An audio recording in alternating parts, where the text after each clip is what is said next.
Hey, what's going on, everybody? It's great to see you again. Welcome back to the channel.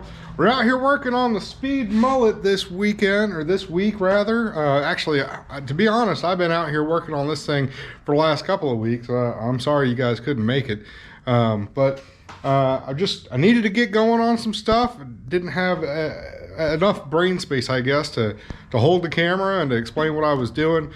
So I may get into some of the other things that I'm working on, but this video specifically, I want to talk about a situation that 3rd gen and 4th gen F-body guys run into, especially when running a low ride height and like a 9-inch or even a 12 bolt that uses like a standard, what I would call like an OE saddle style, a saddle style torque arm.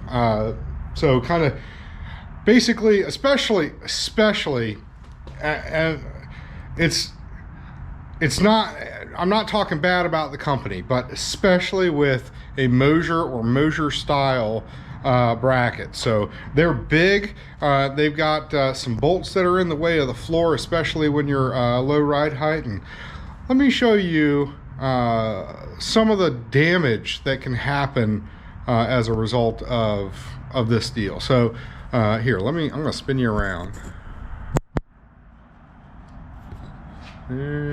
Wrong. All right, we'll get you in here. So it's a little bit hard to see because the lighting's not fantastic, but there is a big old gaping hole right there, and that's where the top mount of the torque arm the top bolt of the torque arm mount hits the floor. So this car has self-clearanced a lot, and if you look over here, you can see this side of the tunnel is bulged out, and that's some extra hammering that I've done over the years. So there is a good solution, or at least I think a good solution on the market for this now, and it's made by these guys down in North Carolina called Rock Solid Motorsports. So they've been focusing on 3rd gen stuff a little bit lately, and I gotta say I'm pretty impressed. This is my first purchase from them. So here, let me show you what we got. So okay, so this is a pre-bent, pre-formed patch panel, more or less, and it offers a whole bunch more clearance. So here, I've got the rear end out of the car right now. You see this upper boss, this one here?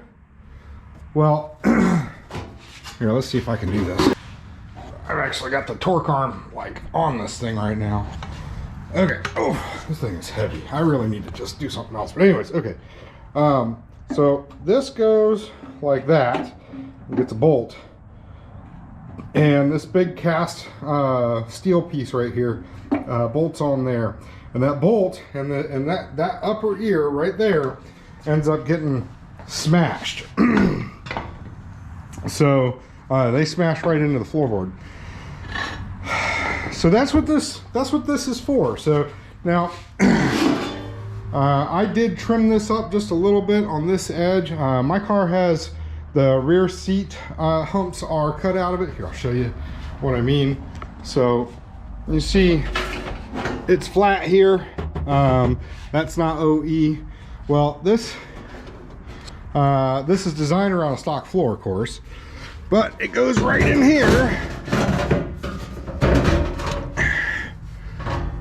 It goes just like that. So it's time to go ahead. Like, I've already set this in here and I've got it somewhat fitted. Well, okay. And if you see, I've already got it marked out along the perimeter of it.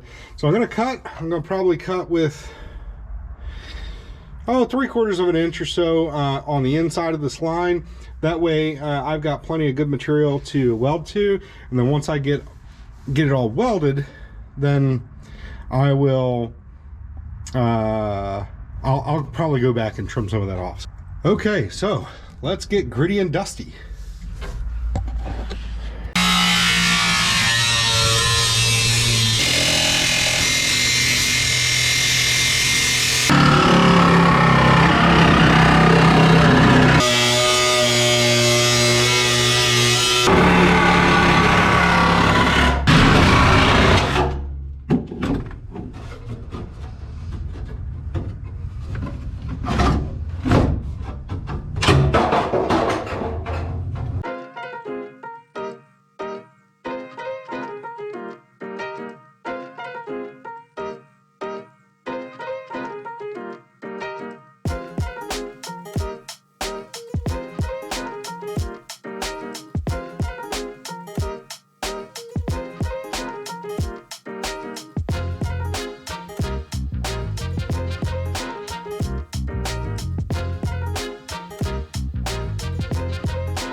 I've got it tacked in, and I gotta admit, it does look pretty good.